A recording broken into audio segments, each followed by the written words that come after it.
Hey, this is Taylor with Believe in the Run, and I'm here with a full review of the Salomon S Pulsar 4, which I am coining as the most controversial shoe of 2025, and here's why.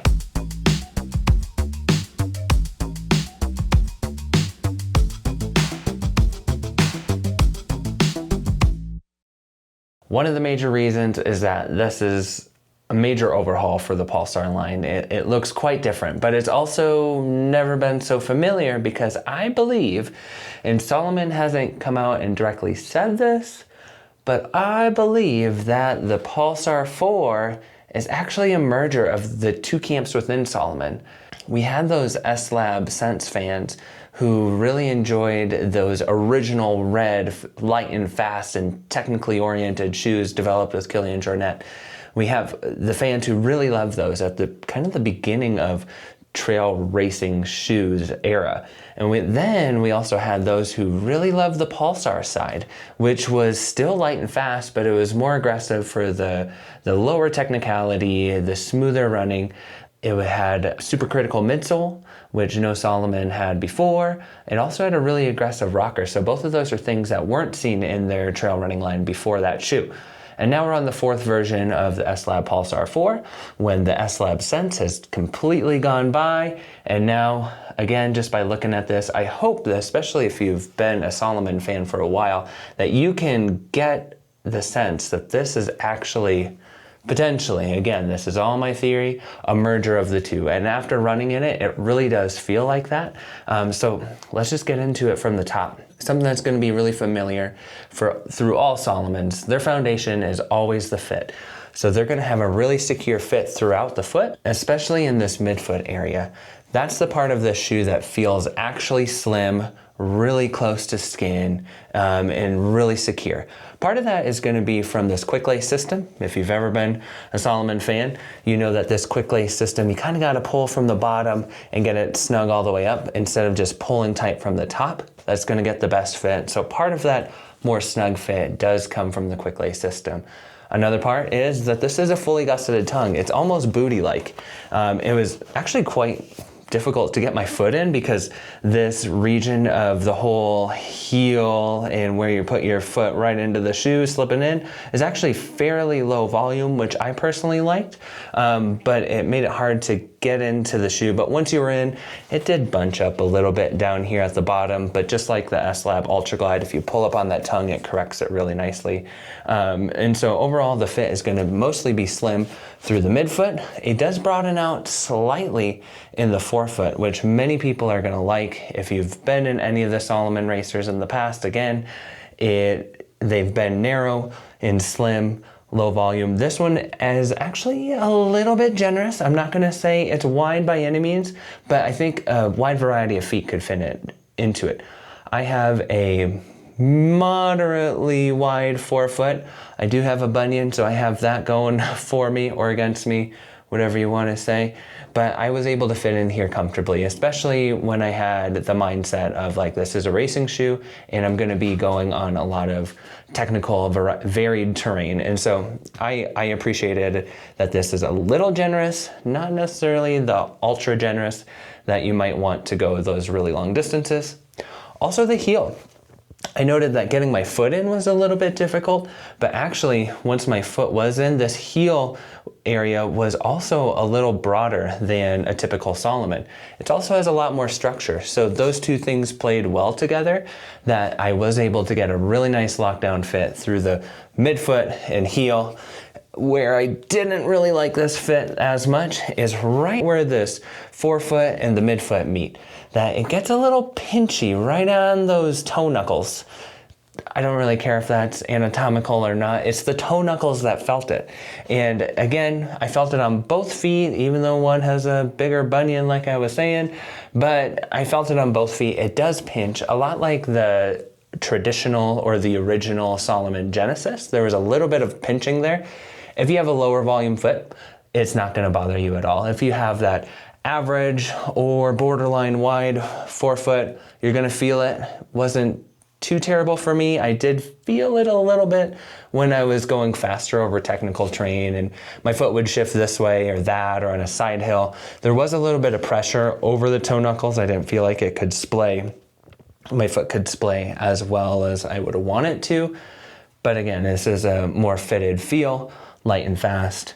So if you have a wider forefoot, I'm sorry, this probably won't work, but if you're average or lower, it really could. So this is a Matryx upper, and typically we see that in a really lightweight constructed fashion. This one is a medium weight. It's like a medium thickness and woven Matryx upper.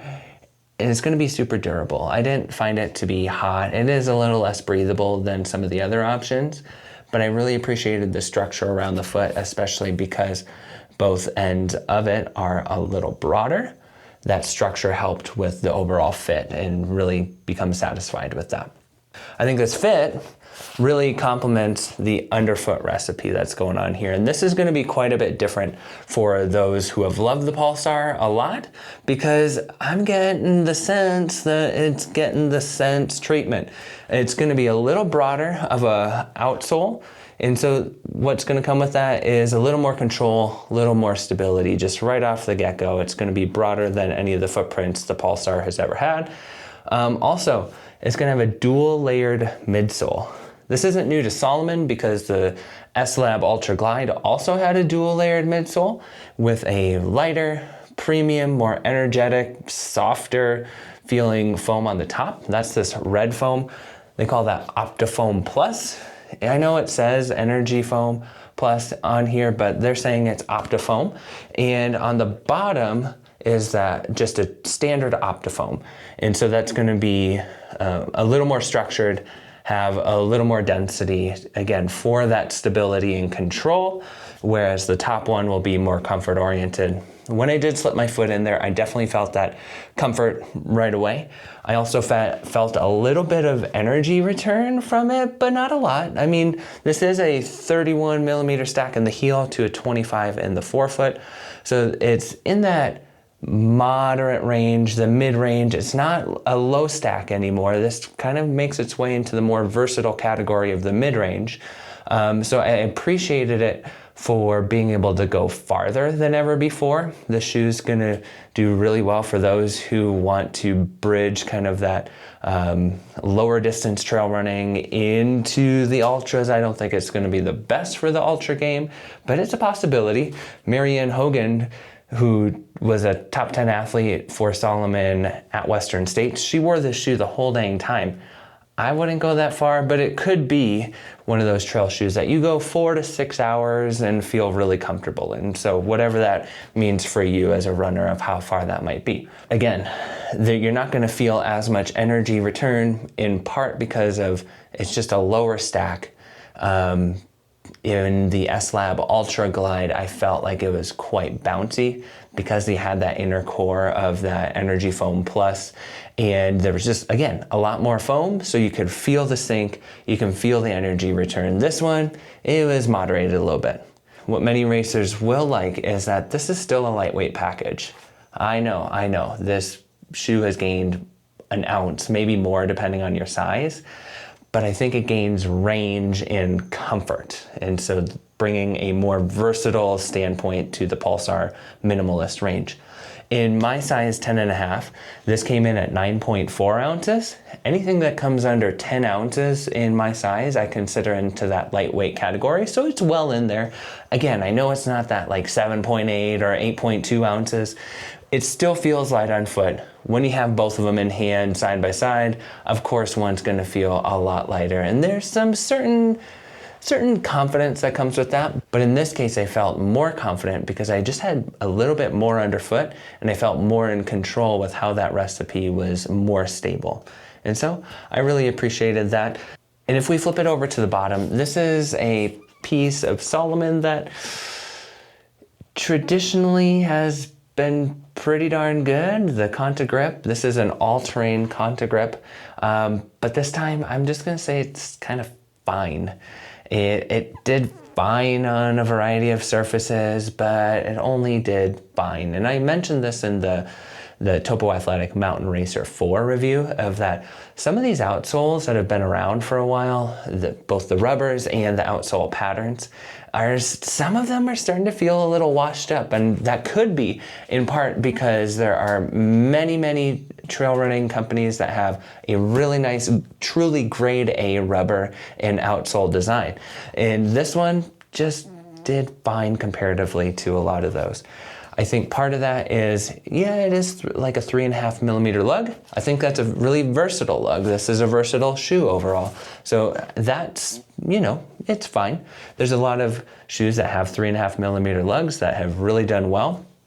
But I think where they went wrong is that this lug shape is just really broad and really flat. It's not a super tacky rubber on those lugs, and they didn't dig in that much. So the combination just made it really hard, especially when terrain in the conditions became mixed.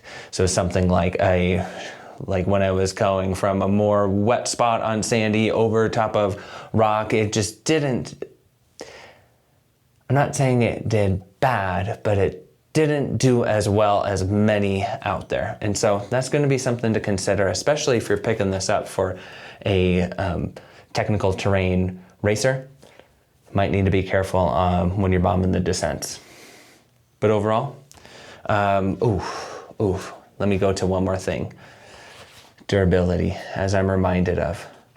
The underfoot feel actually didn't change all that much over my testing period. I really enjoyed it. Again, a little bit of stability, a little bit of energy return, light, but the durability is where this might be considered for $220.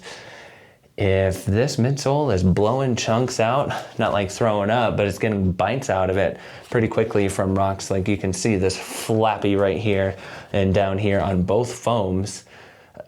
Again, it didn't impede the performance based on how much has come out of it right now, but if it continued to gouge out, of course, that's going to cause some issues.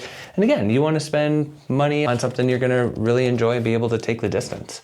Now that we've talked about pretty much every aspect about this shoe, brings us to our overall score. Form, fit, and function.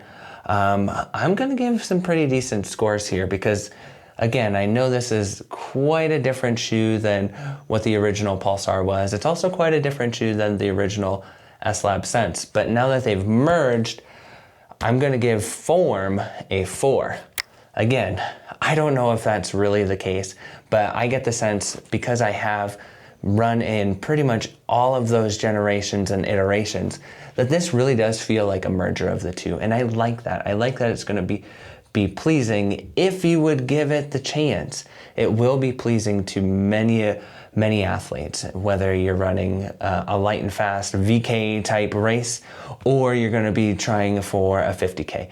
I think this is going to be a very versatile shoe, and they built it to be that way, and it's filling in some of the gaps that they've had between the two racing lines. So I'm going to give it a 4. For fit, I'm going to give it a 3. I think the Salomon fit in general is more pleasing to those who have a medium width or especially narrow foot. And so this one's going to be able to accommodate a little more than some of their other shoes. The Genesis line is known for being accommodating, so is the Ultra Glide line. This one's moderately accommodating. And because of that pinch in the forefoot, that's just kind of weird more than anything, I'm just going to give it a 3. I like the fit overall. It made me feel confident to go on a lot of different terrain, but there's a few different things that could be adjusted to make it optimal. And for function, I'm going to give it a 4.